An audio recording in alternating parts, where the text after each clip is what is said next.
नमस्कार. 8:30च्या बातमीपत्रात मी शिबानी जोशी आपलं स्वागत करते. सुरुवातीला एक नजर ठळक बातम्यांवर.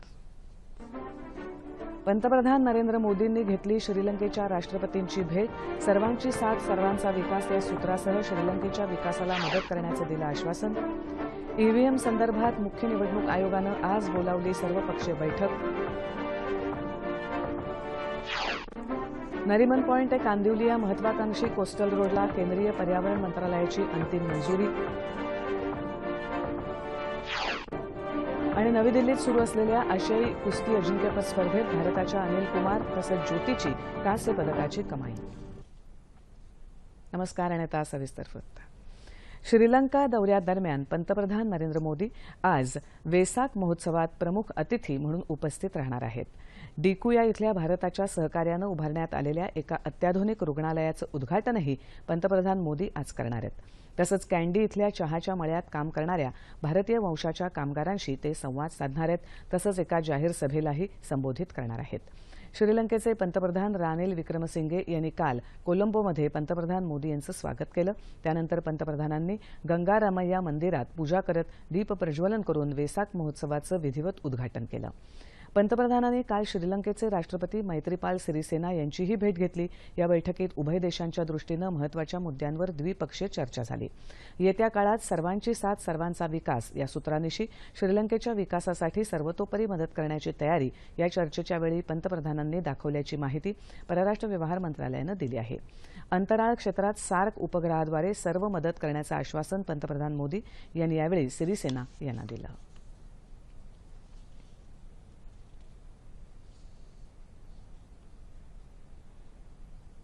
ईव्हीएम अर्थात इलेक्ट्रॉनिक मतदान यंत्र आणि निवडणूक सुधारणा याविषयी निवडणूक आयोगानं आज नवी दिल्लीत सर्वपक्षीय बैठक बोलावली आहे. सर्व राष्ट्रीय आणि प्रादेशिक पक्षांचे नेते या बैठकीत सहभागी होणार आहेत. देशातल्या सर्व राष्ट्रीय आणि 48 राज्यस्तरीय पक्षांच्या अध्यक्षांना आयोगानं यापूर्वी पत्र पाठवली असून त्यात ईव्हीएम आणि व्हीव्हीपीएटी अर्थात मतदान पुष्टीपत्राबद्दलच्या परिस्थितीचा आढावाही घेतला होता. किनारपट्टीवर सुरू असलेल्या आणि नव्यानं येणाऱ्या उद्योगांना मेरीटाईम बोर्डानं संपूर्ण सहकार्य करावं असे निर्देश मुख्यमंत्री देवेंद्र फडणवीस यांनी दिले आहेत. मंत्रालयात मुख्यमंत्र्यांच्या अध्यक्षतेखाली मेरीटाईम बोर्डाची 72वी आढावा बैठक काल झाली त्यावेळी ते बोलत होते. किनारपट्टीवरील उद्योग व्यवसाय वाढला पाहिजे. नवीन येणाऱ्या उद्योजकांना सर्वतोपरी सहकार्य करून पायाभूत सुविधा उपलब्ध करून द्यायला हव्यात असं मुख्यमंत्र्यांनी यावेळी सांगितलं. या बैठकीत मेरीटाईम बोर्डाच्या वतीनं सुरू असलेल्या विविध प्रकल्पांबाबत सादरीकरण करण्यात आलं. तसंच मेरीटाईम बोर्डानं राबवलेल्या विविध उपक्रमांवर आधारित चित्रफित, पुस्तिका आणि दिनदर्शिकेचं प्रकाशन देवेंद्र फडणवीस यांनी यावेळी केलं. मुंबईतली वाहतूक समस्या सोडवण्यासाठी महत्त्वपूर्ण ठरणाऱ्या नरीमन पॉइंट ते कांदिवली या महत्वाकांक्षी कोस्टल रोड प्रकल्पाला काल केंद्रीय पर्यावरण मंत्रालयाची अंतिम मंजुरी मिळाली आहे. मुख्यमंत्री देवेंद्र फडणवीस यांनी ट्विटरवरून ही माहिती देत या निर्णयासाठी त्यांनी पंतप्रधान नरेंद्र मोदी आणि पर्यावरण मंत्री अनिल दवे यांचे आभार मानले. या किनारी मार्गामुळे पश्चिम द्रुतगती मार्गावरची वाहतूक कोंडीची समस्या सुटेल आणि मुंबईकरांना वेगवान आणि सुखकर प्रवासाचा नवीन पर्याय उपलब्ध होईल असा विश्वास मुख्यमंत्र्यांनी व्यक्त केला आहे. यापूर्वीच्या केंद्र तसंच राज्यातल्या संयुक्त पुरोगामी आघाडी सरकारनं 15 वर्षे या प्रकल्पाचं घोंगडं भिजत ठेवलं होतं.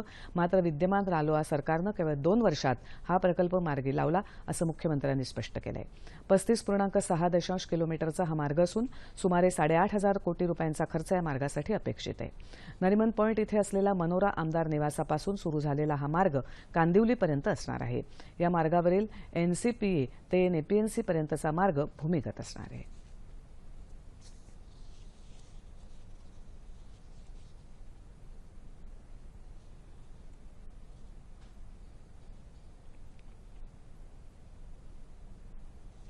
मुंबईतल्या जोगेश्वरी विधानसभा मतदारसंघातील आदिवासी पाडे आणि परिसरातील मूलभूत सुविधांची कामं तत्काळ पूर्ण करण्याचे निर्देश मुख्यमंत्री देवेंद्र फडणवीस यांनी दिले आहेत.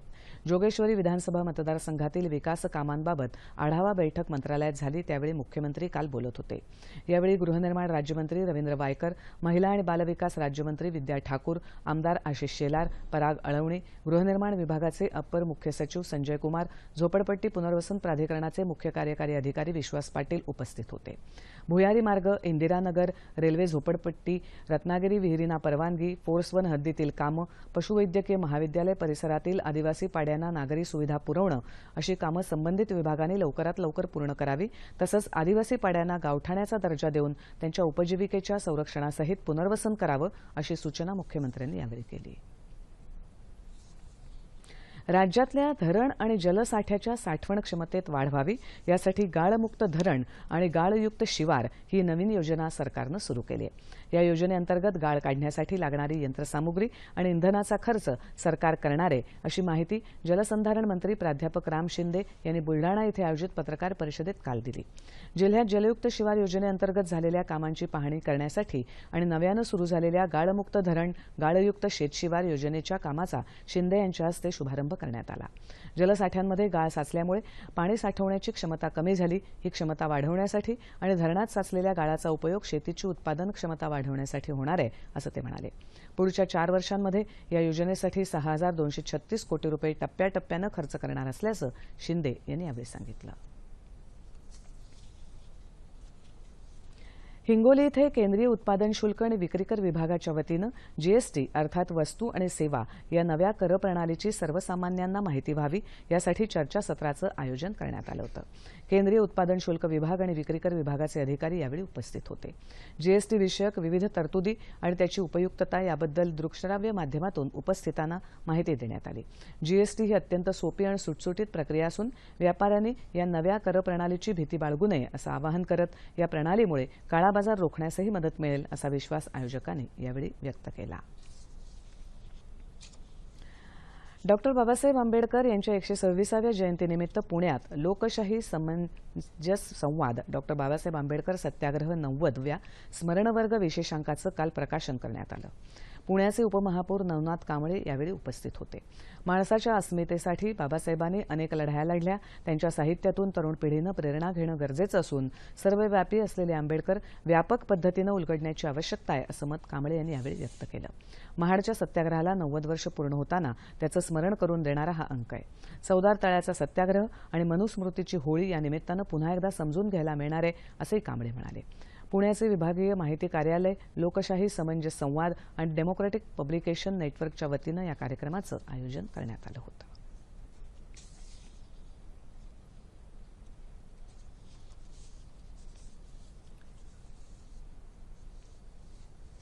राज्यात ठिकठिकाणी विखुरलेला कोळी समाज आता एकसंघ होत असून या समाजाचे प्रश्न आता संघटितपणे समोर येत आहेत.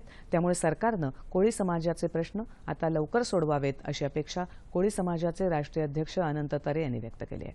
सांगली जिल्ह्यात पलूस इथे कोळी महोत्सवात ते बोलत होते. महोत्सवाचं अध्यक्षस्थान माजी मंत्री डॉक्टर पतंगराव कदम यांनी भूषवलं तर खासदार संजय पाटील यांची यावेळी प्रमुख उपस्थिती होती. महादेव कोळी समाजाचे दाखले मिळत नसल्यानं नोकऱ्या आणि शैक्षणिक सवलतीबाबत त्या समाजाला अडचणी येतात. त्यावर उपाय करण्याची मागणी यावेळी करण्यात आली. धुळ्याचे शहीद बटू कंवर यांना या कार्यक्रमात महर्षी वाल्मिकी पुरस्कारानं गौरवण्यात आलं. त्यांच्या वतीनं नातेवाईकांनी हा पुरस्कार स्वीकारला. महोत्सवाच्या शेवटी कोळी गीतं सादर करण्यात आली.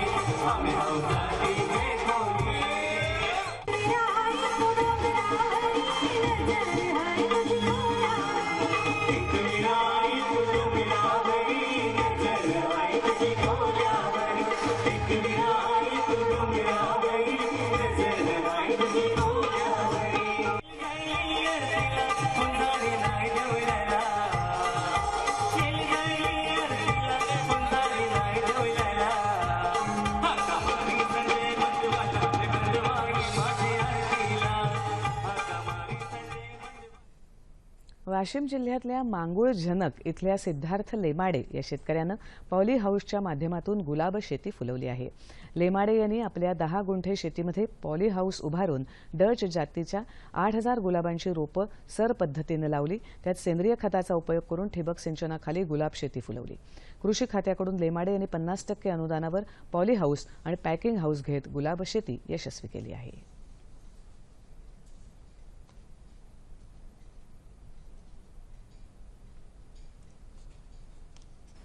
सुरुवातीला अर्थसहाय्य जिल्हा मध्यवर्ती बँकेने 9,23,000 दिले. कृषी विभागाचे त्यात 50% अनुदान 4,72,000 मिळाले. यामध्ये डच गुलाबाचे 8,000 रोपं लावली. आम्हाला दररोज यापासून 600 फुले मिळतात. या एका फुलाच्या बाजारात 4 रुपये भावाप्रमाणे दररोज आमचे 30 बंडल निघतात. हे 30 बंडल आम्ही अकोल्याच्या बाजारपेठेत पाठवतो. यापासून आम्हाला महिन्याला 72,000 रुपये मिळाले. 3 महिन्याचे उत्पन्न आम्हाला 2,16,000 झाले. आज रोजी 3 महिन्याचा याला 50,000 रुपये खर्च अपेक्षित आहे. दर्जेदार अशा फुलांना रिसोड, वाशिम आणि अकोला इथल्या बाजारपेठांमध्ये मोठ्या प्रमाणावर मागणी आहे. ज्येष्ठ चित्रकार दामोदर ग पुजारे यांच्या प्लेटोग्राफ या अभिनव माध्यमातून साकारलेल्या चित्रकृतींचं प्रदर्शन मुंबईतल्या जहांगीर कला दालनात सुरू आहे. आपल्या 60 वर्षांच्या प्रदीर्घ चित्रप्रवासात पुजारे यांनी रंगीत स्केच आणि रेखाचित्रातून समुद्र आणि समुद्र तीरातील विविध रंगछटा साकारल्या आहेत. मुंबई महानगराचीही अनेक वैशिष्ट्य त्यांनी रेखाटली आहेत. प्लेटोग्राफ या अत्याधुनिक माध्यमात लिथोग्राफप्रमाणे प्रतिमा कागदावर हस्तांतरित करण्यात येत असते.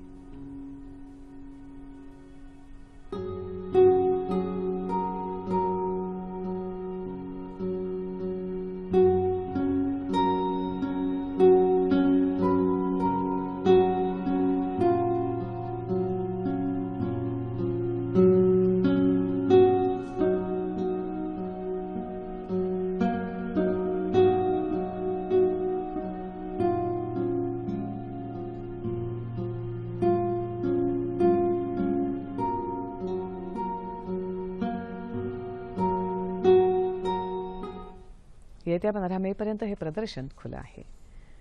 कर्जत तालुक्यात 2016 मध्ये चांगला पाऊस झाला असताना अर्धा तालुका पाणी टंचाईच्या समस्येनं अडकला असून पाणी टंचाई कृती आराखड्यात तालुक्यातील तब्बल 137 गावं आणि वाड्यांचा समावेश करण्यात आलाय.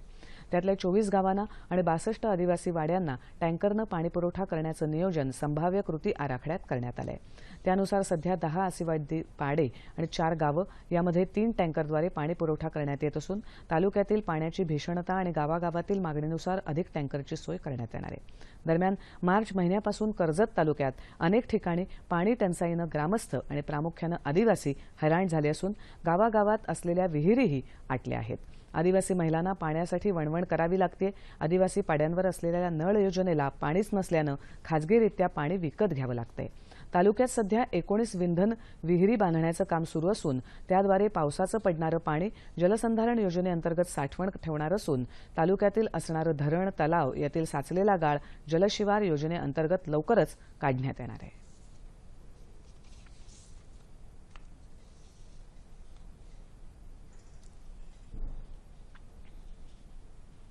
नवी दिल्लीत सुरू असलेल्या आशियाई अजिंक्यपद कुस्ती स्पर्धेत काल दुसऱ्या दिवशी भारतानं 2 पदकांची कमाई केली.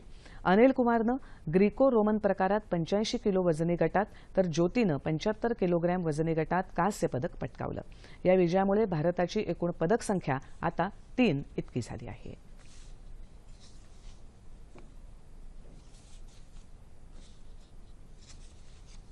आणि आता हवामान. येत्या 24 तासात राज्यात तुरळक ठिकाणी पाऊस पडण्याची शक्यता आहे. याच काळात मध्य महाराष्ट्रात मेघगर्जनेसह सोसाट्याच्या वाऱ्या वाहील असा इशारा हवामान विभागानं दिला आहे. ठळक बातम्या पुन्हा एकदा. पंतप्रधान नरेंद्र मोदी यांनी घेतली श्रीलंकेच्या राष्ट्रपतींची भेट. सर्वांची साथ सर्वांचा विकास या सूत्रासह श्रीलंकेच्या विकासाला मदत करण्याचं दिलं आश्वासन.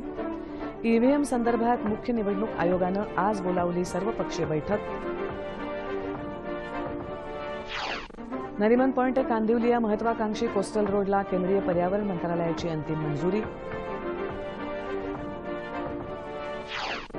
आणि नवी दिल्लीत सुरू असलेल्या आशियाई कुस्ती अजिंक्यपद स्पर्धेत भारताच्या अनिल कुमार तसंच ज्योतीची कांस्य पदकाची कमाई.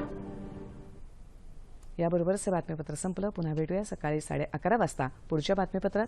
नमस्कार.